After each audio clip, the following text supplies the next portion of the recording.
Ecclesiastes 7 states, "And I find more bitter than death the woman, whose heart is snares and nets, her hands as bands. Whoso pleaseth God shall escape from her, but the sinner shall be taken by her."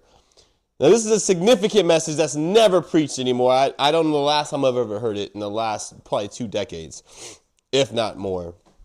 The message today is a message of love, a message of truth. It's not a message of wicked hate. But there's a truth in society that no one speaks about anymore. And as we see in the message today, this prevailing thing of feminism and women rising and taking over and switching the roles has become normalized, while men not being men has also become normalized. In the text we see that, I'll give you guys a couple verses that we see the similar things that's spoken about in Old Testament and New. I'll give you guys examples. We see this thing from Ecclesiastes 7. We see it with Adam and Eve, with Solomon. When we see it in Revelation, we see the thing as a woman causing the men to stumble. And again, as we just saw in Ecclesiastes 7, the only people that can escape a woman is someone who's Christian. Because we know that the way they are is emotional. That's why we're going to see the text, how it talks about women are to be quiet, they're to be in the background. Because they know they're emotional creatures. They know that we're made different to the point that they can't be in the lead because their emotions are going to cloud their vision. They're going to turn away.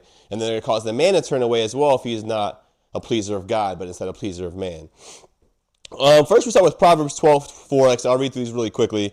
It says, "A virtuous woman is a crown to her husband." So again, a virtuous woman, a crown to her husband. This is not a message to say women are worthless, they're trash, nothing at all. This is to tell us what the difference is between an actual, legit, real Proverbs 31 woman, one that is virtuous, that's a ruby to her husband, right? She's super valuable, right? And actually in Proverbs 31, it tells us that her price is far above rubies, right? She's more rare than a ruby, which means, which we've seen in society in general. But yeah, back to Proverbs 12:4, it says, "But she that maketh ashamed is as a rottenness in his bones." So now we see the antithesis. We see the difference, right? The exact opposite. So a woman who is virtuous, who's godly, right? Who seeks to please God, she's a crown to her husband. But yet, the one that's ashamed, the one that maketh ashamed, the one that's wicked, is as rottenness in his bones. So we see the drastic difference from a crown of her husband to the rottenness inside of his bones, right? Proverbs 21:19, we says, "Better to dwell in the wilderness than a contentious and angry woman." Than with a contentious and angry woman. So an argumentative woman, we see the same thing in 21:9. Says it's better to dwell in the corner of a housetop than with a brawling woman in a white house. Again, these should paint something for you guys to see. We see Proverbs 25:24 says, "It's better to dwell in the corner of a housetop than with a brawling woman in a white house." Again, we see 27:15 says, a continual dropping in a very rainy day and a contentious woman are alike. Same thing with Proverbs 19:13 says, "A foolish woman is a calamity of his father." A foolish son is the calamity of his father. And the contentions of a wife are a continual dropping. And again, the continual, just like it was in 27, means like an uneasing, irritating sound of a fall, drop after drop. And they actually used to do torture devices like this for people in the dark with just drops to make people go insane. So again, it's strong language telling the difference. Saying the similarities, of a contentious woman, right? As anyone will know, like a nagging woman is just not. It's not something someone wants to hear. Even other women admit that about each other. But again, like nowadays we're in a time of society where now we're pushing this agenda, we're pushing this narrative about women are equal with men. We're the same, right? And we need to get rid of this toxic masculinity, but yet they're not getting rid of it. They're just reversing the roles. Where women are trying to become the masculine ones. They're becoming the manly ones. They're becoming the aggressive ones, right? They're the ones cutting their hair so they can look more manly and taking testosterone, trying to be a man. And then having the men now flip switch where men now aren't men. You rarely see men nowadays who talk like men, who speak like men, who are candid, they don't hold back. They're honorable, they're honest. We see the lack of that. Instead you hear the guys like, "Yeah, how may I help you?" Everyone talks so weak and everyone's so passive aggressive and no one, again, says it how it is because people don't want to offend each other. And then the men, like I said, their goal now is to become more feminine because otherwise they'll be toxic and then they won't be considered good inside culture. But we know culture shifting has nothing to do with God and his word. The truth will always remain. So whether a culture shifts or not, the truth still is the same. It doesn't go with the culture, what becomes popular, what becomes normalized. Truth never changes. Same thing. So what we see in society now, we see that though, that drastic change in the last like 2 decades, because we started again, as we see in the scriptures in general, we see examples in every other area. We see that it's the compromise slowly but surely that always leads to such drastic differences, and we'll get some in a little bit. But we know like God's always the same, right? And we know that from when we read Hebrews 13:8 says Jesus Christ is the same yesterday and today and forever, right? So we know God's always the same. But we know the agenda that's the opposite of God's is Satan, right? So whatever God tells us, whatever doctrine God has, whatever standards God has, whatever laws God has, Satan wants the opposite. He wants to go against those. He wants us to do the exact opposite, to destroy it, to go against it, to cause harm to God, to get as much people as hell as possible, to hurt God as much as possible, because he's pure evil, right? Again, the opposite of God, who is righteousness, who's honorable, who's loving. And we see like in Exodus 23, we see all these examples, of course, how the men were the ones who appeared to God. The difference between men and women were always the same, even from Genesis 1 until now. It's never changed. It's not going to change. It's always been that way. And we'll see some readings even from New Testament that clearly show that, but now we just sort of push those aside or don't read them because that would be offensive or that would be not politically correct. And people would be upset. And again, as we see in the church nowadays as well, even with LGBT, etc., the gospel's not being preached anymore. The truth isn't being preached anymore. It's this weakened version where even Jesus Christ is being preached now as this weak, feminine person rather than strong, masculine, manly man God is, because it's God, which again, we go with that, how God's supposedly not a man, even though always refer. There's so many arguments that don't make any sense, but there's so much support showing that God is in the manly, which people admit in the masculine sense. He's God, which that's why he made man in his image. Again, which if you guys go back, people who are watching online, if they go back to my thing about the role of woman, I think explains it a little bit better, which you guys already know.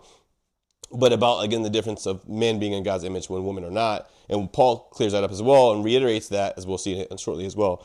But again, the significant difference of how we are, how we're made, and how God is, not a feminine, weak, different kind of person. And we see that as well in society. Before I continue, we see as well from some other examples. We see when you watch crime shows, what always happens? This is a prime example. You see the woman is always murdered because what? Because she's having an affair on the man. She's the man's. We see that in Exodus, right? It talks about don't covet a neighbor's, donkey, his house, anything that's his wife or any other of his possessions or belongings. Because it's telling you the wife belongs to the husband. Just as we know the wife can't divorce the husband, right? But the man can divorce the woman. Only if she's committing adultery, as the Bible tells us, right? But the woman they can't divorce. But again, we're changing things because now we're going this women are oppressed nonsense. And we saw this actually happening about 100 years ago as well, where Theodore Roosevelt, I believe it was Theodore Roosevelt, he changed it to make masculine Christianity because he noticed the same thing was happening. Women started being majority ones in the church. Men didn't want to go to church because they were paying this weak Jesus that wasn't a real man. He wasn't some strong carpenter who corrected people harshly and was stood up for truth and was honorable. Apparently he was just like, nah, stop. You got to be like this fake thing that we're painting nowadays, where everyone's like, oh, I can do whatever I want. I can be evil. And you're not going, okay, God just loves me. Yeah, this nonsense, as we talked about on multiple other occasions.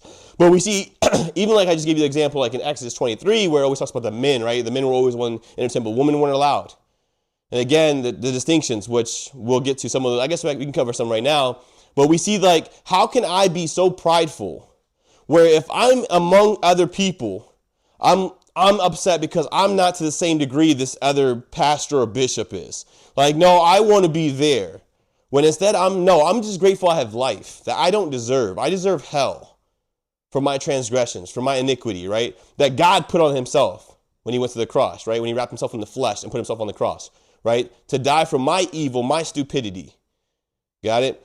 How could I be like, no, I want equal, I want this. Because that's what's happening now in society with women. It's always been this way for thousands of years. And now recently we're like, no, we need to make it equal. Women are equal and all these other standards. We're not going to get into all those, which again, they're always double standards. They're always ridiculous. That's why you see the men dominating the women's sports, because they've got it to this point now with this insanity. But you see what our country, as well as England, are the laughing stocks of the world now, going from dominance of manly men like Russia and China still to us who are these little feminine. No, we got girls leading these trans guys. It's just disgusting. But again, because we're leaving truth. We're leaving it for this imagination fairy tales what the Bible tells us what will happen, right? The Bible lets us know that this is going to take place.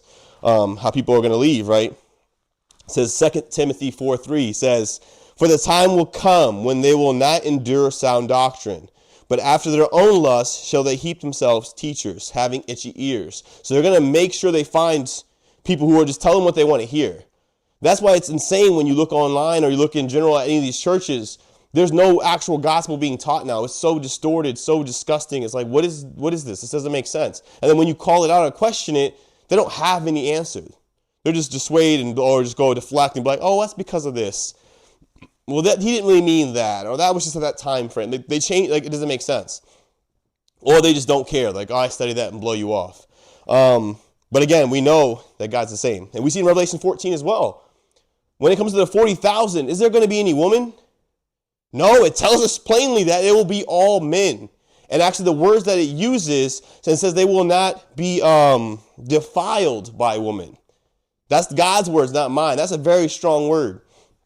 But again, not showing that women have no worth or they're worthless, right? That's not what he's saying. But the level of difference, which we'll read shortly, will show that there's a difference level in general with men and women, right? And they have their purpose. But if you're rejecting your purpose, that makes you worthless. We're in a time now where there's no morals, there's no shame, there's no godliness anymore. So people, what they're doing is we're promoting this woman. Oh, you have worth? Yeah, your worth is just by being sexual, being a whore. That's basically saying that's all you have any worth for. And that's why society is so hypersexualized, which some of you don't know what that means, but it's so hyper-focused on the things, and all it does is say the woman has no worth, is what that's really saying. But somehow in our minds, we're like, okay, cool. So you see women, all they want to do now is go put makeup on and don't dress at all. And apparently in that mind, they get attention, so they think that they're getting worth, but in reality, they're just making themselves worthless. They're saying, I have no value. I'm trash. Right? But the Bible tells us what a virtuous woman is, and it tells us that she's worth something. Right? Her price is far above rubies, because she's that rare. So if you really want to be something or have value as a woman, you're going to seek to strive to be a Proverbs 31 woman, because it's that rare and your value is that much. But if you seek to be like the world and these disgusting harlots and whores, you're trash, and you're making yourself that. If I have a tool that I make for a certain purpose and that tool doesn't do its purpose, that tool is worthless to me then, because it's not doing what it was created for. Right? And that applies to men as well, but in a different aspect, but still the same way with men. If they're not doing what their purpose is by honoring, praising God, they're worthless as well. But again, God made us in different areas, different levels. So yeah, who cares? Why are we rebelling against that? Why are we saying that's wrong? How are we going to say we're God Almighty and I don't like the way you did it, God? Even though they acknowledge, as everyone usually does, women, like they're emotional, we're not the same. And we know leaders can't be that way. Leaders have to be normal. They have to be unbiased, right? They have to be objective. They have to be able to put their emotions to the side and do the objective thing. And women can't do that. But yeah, we'll continue on. Excuse me. So as we see as well, God put the focus on, again, as we'll see throughout the text, even in the New Testament with men. So we see in Ephesians chapter 5, verses 25, well, actually 22 to 25, if you will. It talks about wives, right?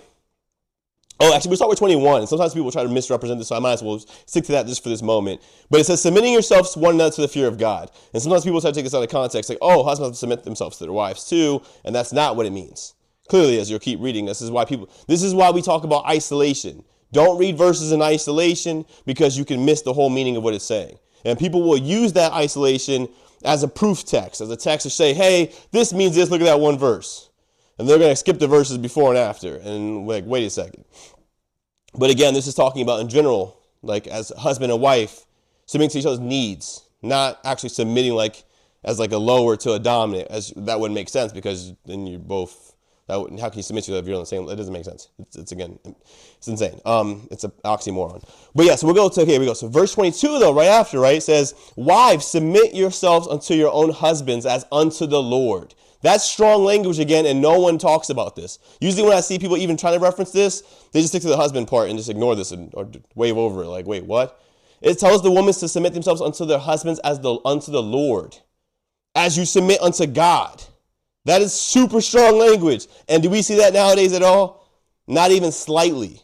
We see the men under the women. Women usually are running everything nowadays. And we're wondering why things are a mess. We're wondering why people are valuing animals to the same level or more than humans.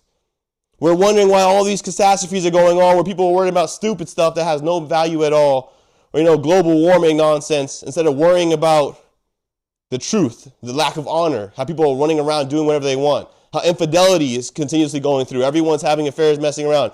And it doesn't make sense in affairs because that's still illegal, but yet somehow we're like, oh, we're not gonna charge it though. But we'll continue going. And then we see verse 23, for the husband is the head of the wife. So we see the explanation now, right? He is the head of the wife. So her head, her superior, not same level. Which we'll see all the texts show they're not the same, which again, should not be a problem from anyone, right? Which we'll get to that in a second as well. But it says, for the husband is the head of the wife, even as Christ is the head of the church. And he is the savior of the body. So now it gives us comparison, right? That the husband is the head of the wife as Christ is the head of the church. So we see the comparison now. So just as Christ is the head of the church, the husband is the head of the wife. The same way as the church is completely in obedience to God, right? The wife is to the husband. That's a significant difference. Is Jesus and the church on the same level? Not at all, right? Not even close. No, the exact opposite. But that's the comparison Jesus gives us with men and women to Jesus and the church. So the same thing. Just as the men is to the wife, as God is to the church. Same level, but yeah, again, we can't put them together with less wickedness or pleasing of men, which is completely evil. And then we see the disclaimer now, right? So that people don't become like Muslims. And you see, husbands, love your wives, even as Christ also loved the church and gave himself for it. And this is the verse usually churches try to focus on the jokes. They just skip over the verse. But this is clearly a disclaimer saying, because you have that power and authority, don't abuse it. Don't have your wife like, yeah, just do 10 jumping jacks because I feel so. Don't be on this power trip where your wife has no value at all and you're just taking advantage of being a dirtbag.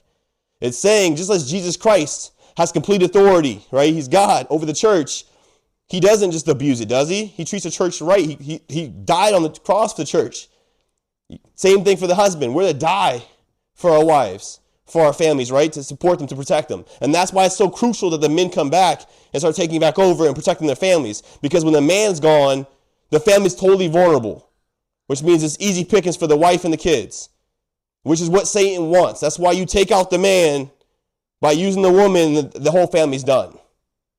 There's no one there to protect them because now you have the woman, as we saw with Eve, as we'll read shortly, was deceived, not Adam. But why did Adam fall? Because the woman convinced him, oh, hey, just eat this apple, right? Even though he knew it was wrong, he didn't do it at first, and so she got him to do it. Again, Satan uses the same approach. It never changes. The only thing that's changing now is we're becoming weaker and becoming more politically correct and allowing ourselves to continue to go more and more down sin. If we don't stop that sin and cut it off from the root, it's going to continue to only spread and fester. Have this snowball effect. But yeah, so we'll read 1 Corinthians chapter 11. I'll skip through a lot of it, actually, because I was going to go through verse 3 through 16, but we'll just skip towards the end. But we'll see. Actually, we'll read the whole thing. So it says, but I would have you know that the head of every man is Christ. So again, here we go. Man, right? Head of man is Christ. And the head of woman is the man. So the man, again, the head of the woman. So it's telling you, he's telling you, right, a pyramid. So it's woman, man, Christ, right? And the head of Christ is God. He's saying God. This is telling you a line of the chain, right? Every man praying or prophesying have his head covered, dishonoreth his head. But every woman that prayeth or prophesieth with her head uncovered dishonoreth her head. For that is even as one if she was shaven. For if the woman be not covered, let her also be shorn. But if it be a shame for a woman to be shorn or shaven, let her be covered. For a man indeed not ought to cover his head, for as much as he is the image and glory of God. Now this is profound and significant, right? So it's telling you why. Now he's breaking down why, because he's the image and glory of God. But here we go with the but, a conjunction telling you but, so saying not the saying now, right? Excuse me, but I'm sorry, I messed up here. Here we go. But the woman is the glory of the man. Not even is she the image of the man, because she's in the image of the man, that means she's in the image of God, because he's in the image of God. Make sense? So Paul doesn't say that. Paul says she's in the glory of man, right? And now he'll explain to us why, because people try to misuse this again. This is a very clear, plain text. For a man indeed, oh, excuse me, I switch it. For the man is not of the woman, so the man is not of the woman, right? But the woman's of the man. Neither was the man created for the woman. His purpose was not created for the woman, but the woman for the man. So the woman's purpose, as we know, was created for the man. Further, Paul uses the word aner, which means man as male, not as anthropos, which means as like human being. But that goes into a little bit different topic. But the whole point as well is we see in Genesis, right, what happened? You had Adam there. He was lonely. So God, right, first tries to give him helpmeet, but what does he give him? He gives him animals, which most people don't think. They think it's woman first, and it was animals. And then that he still didn't suffice. He was still lonely, so God puts him to sleep, takes out one of his ribs, right, makes Eve. Which again shows a significant distinction because he didn't make her out of dust like he made Adam. He made her out of Adam. Out of him, a piece of him. Again, showing the difference. And she made, his whole purpose, because when he made Adam was for himself, right? For them, the Trinity, him, God, right? Holy Spirit, Jesus. And then we have, when Adam though was like, oh, I'm so lonely, so I don't know, can't give you what he's doing, but he's obviously lonely, right, to some degree. And then so that they make, okay, here's a woman, we'll make her for you. He made her for the man. So this, again, that's the purpose. We reject that. We're rejecting the whole purpose of what women are for. And this is why society now, we go with, again, the sexualized thing, which they say don't sexualize them, but they do it themselves. And that's all they do is saying that their only worth is that, which is evil. But yeah, and we'll see a significant thing here as well. In 1 Timothy 2, chapter 2, verse 7 through 14, it says, where I am ordained a preacher and apostle, I speak the truth in Christ and lie not, a teacher of the Gentiles in faith and verity. I will therefore that men pray everywhere, lifting up holy hands without wrath and doubting. In like manner also, so significant right here. So it's telling us how men are going to show their godliness, right? They're going to go around praying with holy hands without wrath and without doubting, right? So complete, that's what faith is. It says in like manner also that the women adorn themselves. So it said like manner also. And this is a likewise manner. It means like the same way men are showing their godliness. This is how women are going to show their godliness, right? They adorn themselves in modest apparel, which women used to wear multiple layers, modern apparel. So it was totally different than what it is nowadays, as we see it constantly keeps going down. Again, on purpose, though, for the wrong reasons, the sexualized reasons. But yeah, and with shamefacedness, which means in the background. You don't want to be seen. You don't want any attention. And do we see that nowadays? No, again, we see the exact opposite. We will say all we know is they want attention. Put them in the forefront. We see that in the churches. Put them in the forefront. Let them see them. Let them be seen. Let them sing. I was going to say sung, but yeah. Excuse me. So yeah, so we see with shamefacedness and sobriety, not with broidered hair or gold or pearls or costly array, but which becometh women professing godliness. So this is the way they profess their godliness. With good works. And then this is significant because, again, this 1 Timothy isn't talking about church conduct. This is talking about in life, as you see with the people talking about in life, when men go around everywhere praising this way, right? It talks about like living a quiet, peaceful life, not being problematic. This is a life thing. This isn't a church, which people try to change again. But if you read the text, you're seeing it's not a church message. What do you call it? So yeah, let the woman learn it in silence with all subjection. But I suffer a woman not to teach, nor usurp authority over the man, but to be in silence. Significant, strong language. For Adam was first formed, then Eve. And Adam was not deceived, but the woman being deceived was in the transgression. So again, we see the woman was deceived. This is why Adam's saying, be quiet. I mean, it's not Adam, Paul saying to be quiet, to stay silent. There's a reason. The way they're made, they're not supposed to be in this. Women are supposed to be completely subjective, in submission, in subjection, and silence. And we don't see that nowadays. And this is why we see everything is like a circus. Nothing makes sense. Everything's contradicting. And we're just constantly seeing. But we see, again, how we got this far. So we see 1 Corinthians 14 says, let your woman keep silence in the churches. So obviously this is a church conduct now, right? 1 Corinthians 14, verse 34 says, for it is not permitted unto them to speak. So they're not permitted. They're not allowed to speak. That's, again, super strong language. But they are commanded to be under obedience, as also saith the law. And they will, if they will learn anything, let them ask their husbands at home. Which, again, is significant because it's saying not even when church is done, wait until they get home. Not even on the walk, wait until they get home to ask. For it is a shame for a woman to speak in the church. Again, super strong language. It's a shame for them to speak in the church. So they're not allowed, and it's a shame. But somehow we've gone from that to the exact opposite where women are leading the churches now, which again is mind-blowing. And somehow some people are suggesting that they're trying to follow God and things were wrong, or this was just the harlots, which again makes no sense because they're not part of the church then if you're a whore. It just, yeah, mind-blowing. Excuse me. But again, showing that people are turning away from sin, I mean from wickedness and truth. Oh, excuse me, they're turning towards wickedness from truth, excuse me. Okay, here we go. Yeah, the Proverbs 31, that's what it was. Verse 10 says, who can find a virtuous woman? For her price is far above rubies, which again is significant. This is like a rhetorical question. Say, who can find a virtuous woman? Basically saying it's that difficult. And then that's why he gets a support piece. Her price is far above rubies, which means, as we know, rubies are super valuable because they're so rare, right? And saying her price is far above rubies because she's going to be that rare to find. And again, if you want to have value as a godly woman, you're not seeking attention. You don't have a big mouth. You're not contentious. You're not dressing like a whore. There's so many different significant things that you're not doing if you want to be a valuable, super virtuous, super valuable woman. You're going to be super virtuous, excuse me. You're going to be super godly because you're not seeking those things. You're seeking, like I said, if we seek rewards from the world, we can't have it for God as well in heaven, right? You better pick your choice. You want the rewards in heaven or do you want them here on earth? But again, it shows the mindset of self. If you want to be that much, you're not going to be worried about trying to talk too much. You're not going to be worried about trying to get too much attention, putting makeup on, dressing provocative. Again, it just repeats itself. And those are basis things. Those are the foundational things.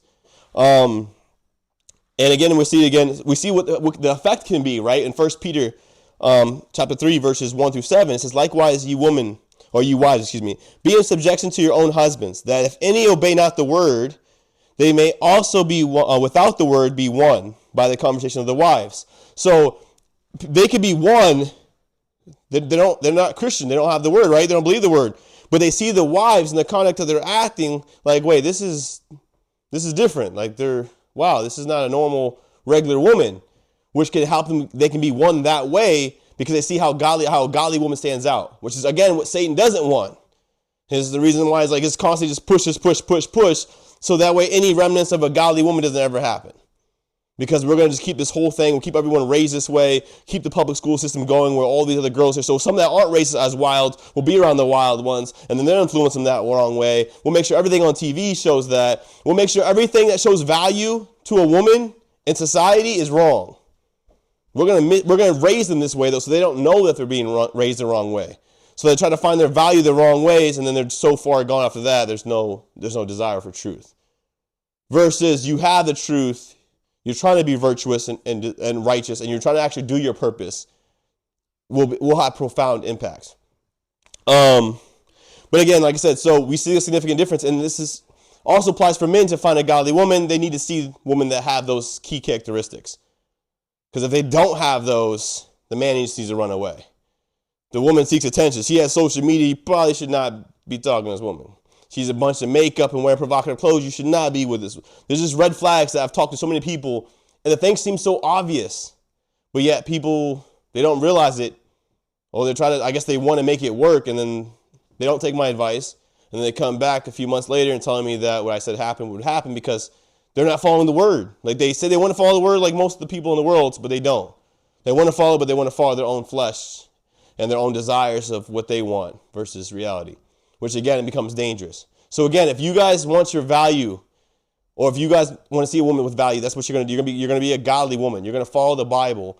Like it tells us in every aspect, in any area in life, it gives us wisdom, right? It gives us the knowledge we need to be successful, to be godly, to have that peace, joy, love, and honor. But if woman, you're seeking it the wrong way, you're going to be like the majority and just keep going the wrong way and having no value, making yourself trash and purposeless, versus seeking your purpose, doing your purpose like you're supposed to, being super godly, and then making yourself super valuable. Which again, that 1 Peter 3 as well, which I guess I didn't read that part. Actually, it says, who's adorning, let it not be with the outward adorning of plaiting the hair or wearing of gold or putting on of apparel. So again, not trying to get attention, putting on the expensive things that are standing out by your apparel.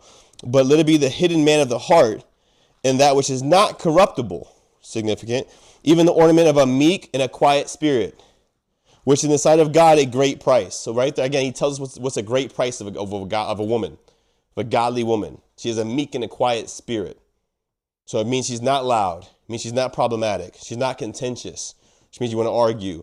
She's quiet and she's humble, which again says a great price to God. So the bottom line comes down to, do you want to be godly? Do you want to have a great value to God? Or do you want to be worthless? That's literally what it comes down to. And it comes down to this for men as well, but obviously in different areas. But this is towards women because this is never preached and never talked about at all anymore. And everyone's getting the wrong way. And then everyone's like, oh, feminists. And they just use these character assassinations when people say anything truthful rather than dealing with the context, rather than calling out the context. Because, again, they don't have an argument and they're evil. They support Satan's agenda, not their own. Not God's, excuse me. But, so we're gonna end it there, guys. I hope it was fruitful for everyone. We'll end it with prayer.